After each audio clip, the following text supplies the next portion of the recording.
Ya, selamat pagi anak-anak. Ketemu lagi dengan materi matematika kelas 10. Masih pembahasan vektor. Kalian yang daring dari rumah, bagaimana keadaannya, sehat? Puji Tuhan, alhamdulillah kita masih diberi kesehatan. Selalu berdoa untuk kita semuanya dan juga orang tua. Tuhan selalu jaga kesehatan dan juga beri kelancaran rezeki. Amin. Tetap semangat dalam belajar dan mari stay fokus dulu untuk kita memahami, mendalami materi kelanjutan dari vektor. Kali ini yang akan kita bahas itu adalah pembagian ruas garis dalam ruang. Ada dua item nanti, yaitu R membagi di dalam dan R membagi di luar. Untuk yang pertama dulu, yang R membagi di dalam. Nah, kurang lebih bentuknya seperti ini. Ada ruas garis P sama Q, R membagi PQ dengan perbandingan M dan N. Ini tidak selalu PQR atau M sama N. Nanti tergantung dari referensi buku yang kalian pelajari. Boleh dari referensi buku atau boleh dari YouTube, kalian boleh tambahkan untuk referensi kalian. Nah, kali ini Bu In sampaikan yang seperti ini. R membagi PQ di dalam dengan perbandingan M banding N. Sehingga kalau ditulis, itu adalah N kali PR sama dengan M kali RQ. Ya, jadi seperti ini. N untuk PR dan M untuk RQ. Yang diminta adalah ini, koordinat titik R. Sehingga ini sendiri adalah vektor posisi. Vektor posisi dari PR itu adalah vektor R dikurangi dengan vektor P. Sementara ini adalah vektor posisi dari RQ, itu adalah vektor Q dikurangi vektor R. Masing-masing dikalikan, berarti N kali R dikurangi dengan N kali P, sama dengan M kali Q dikurangi dengan M kali R. Karena kita akan mencari R, berarti yang ada unsur R kita jadikan 1. Di sini adalah min M R dipindah ruas menjadi plus M kali R. Sementara M Q ini pun kita pindah menjadi plus N P. Nah, ini ada N plus M, ini ada N plus M. Sama saja ya, M plus N dengan N plus M sama saja. Sehingga didapatkan R sama dengan yang ruas kanan MQ plus NP dibagi dengan N plus M. Itu adalah hasilnya. Ini harusnya adalah N plus M ya. Oke, kita lanjut. Yang kedua yang saya jelaskan tadi.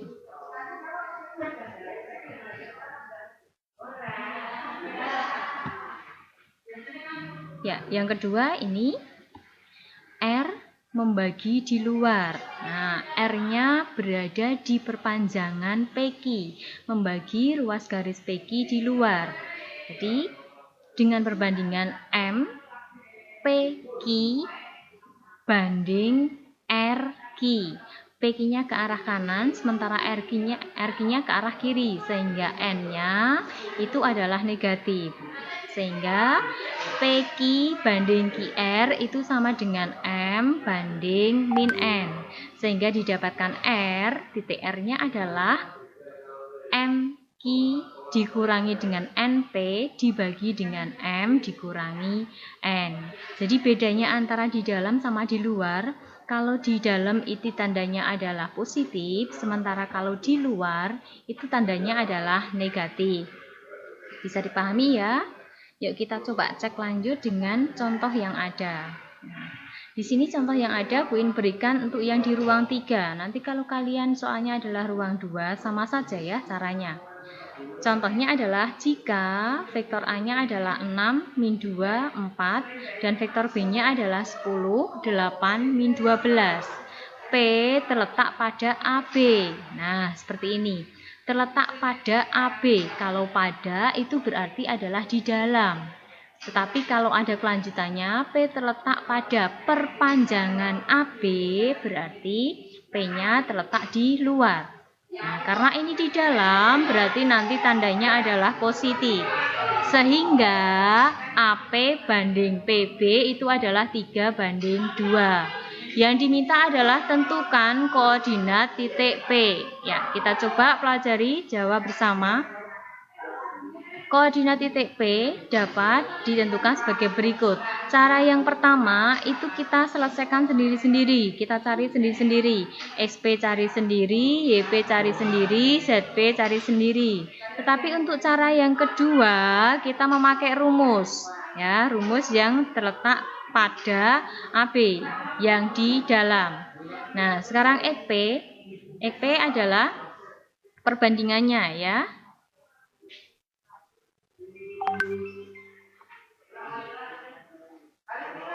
2XA plus 3XB dibagi 5. Ya, perbandingannya ini M, ini N. Boleh sama saja, ini terbalik boleh ya. Berarti 2 kali 6 ditambah 3 dikali 10 dibagi dengan 5. Hasilnya adalah 12 plus 30 per 5. 42 dibagi 5. Kemudian untuk YP berarti untuk Y ya. Berarti 2 untuk A, kemudian 3 untuk B. 2 untuk A, 3 untuk B. Sehingga 2 kali YA ditambah 3 kali YB dibagi dengan 5. Masing-masing diisikan komponennya sehingga 2 kali min 2 ditambah 3 kali 8 per 5. Hasilnya adalah min 4 plus 24 per 5. Ketemunya adalah 4. Kemudian untuk ZP berarti 2 kali ZA, 2 dengan A, 3 dengan B. 2 kali ZA ditambah 3 kali ZB per 5. Hasilnya adalah kita masukkan komponennya 2 dikali 4, ini Z-nya A.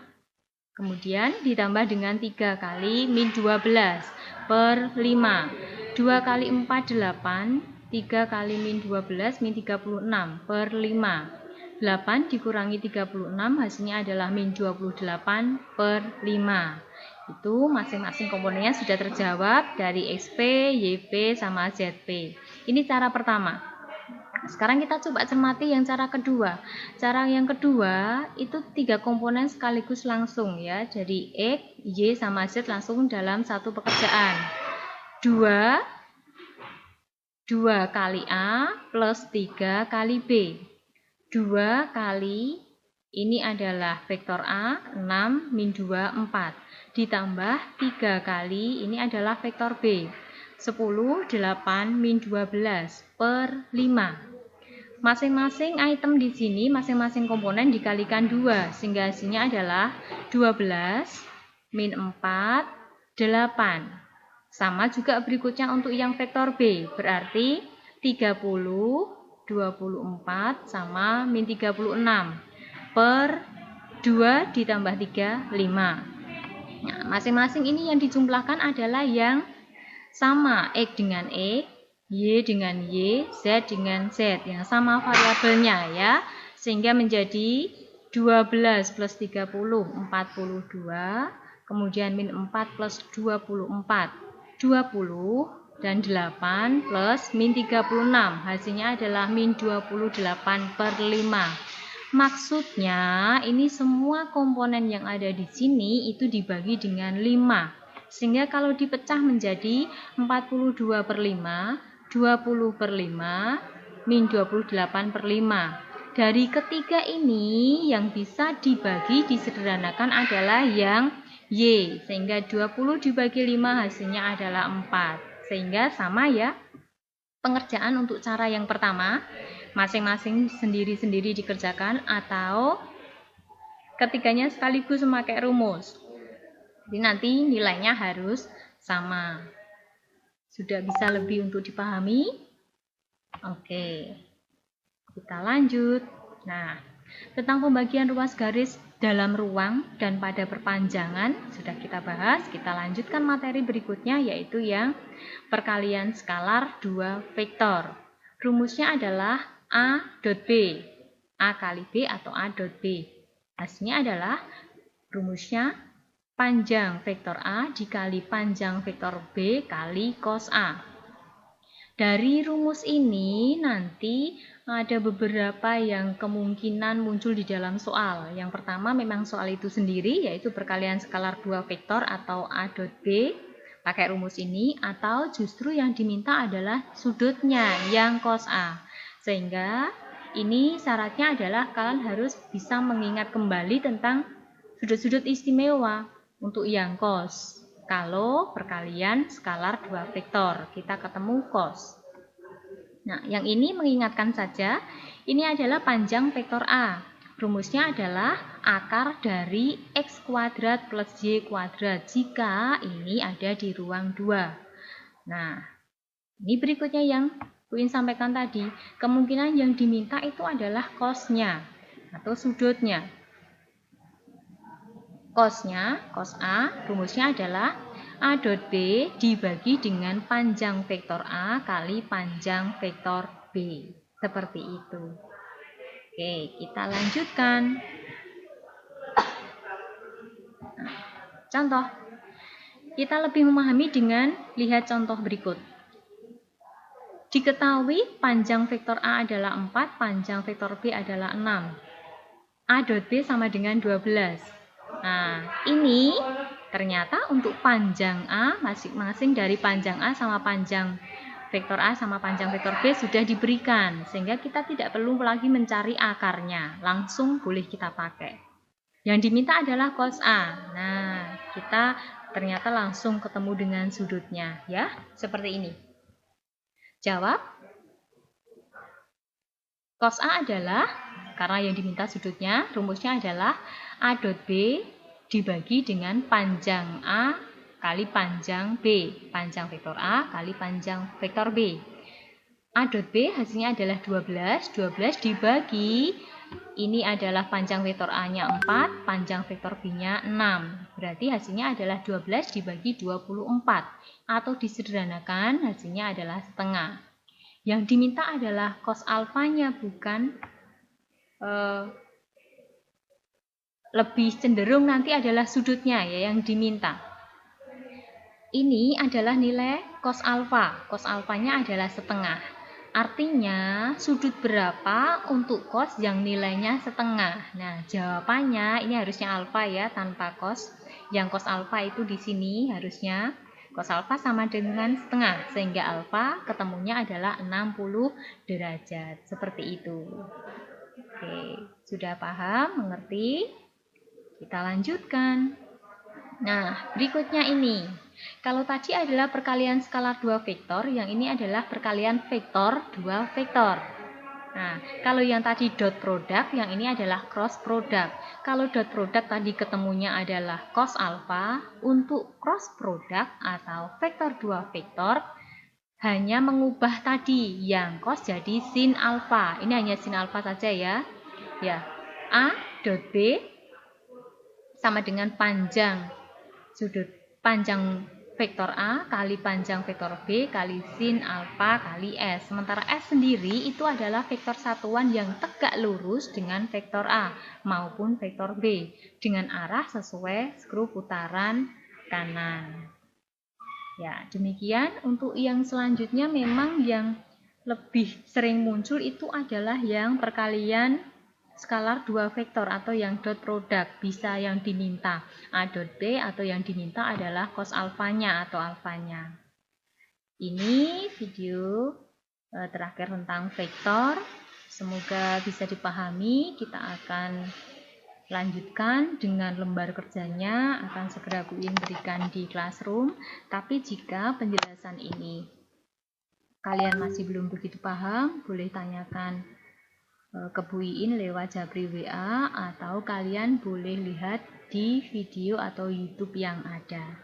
Demikian anak-anak, terima kasih, semangat belajar selalu dan selalu tetap doa, karena semua usaha kita itu endingnya adalah atas izin Allah atau Tuhan. Terima kasih, sekian, see you again.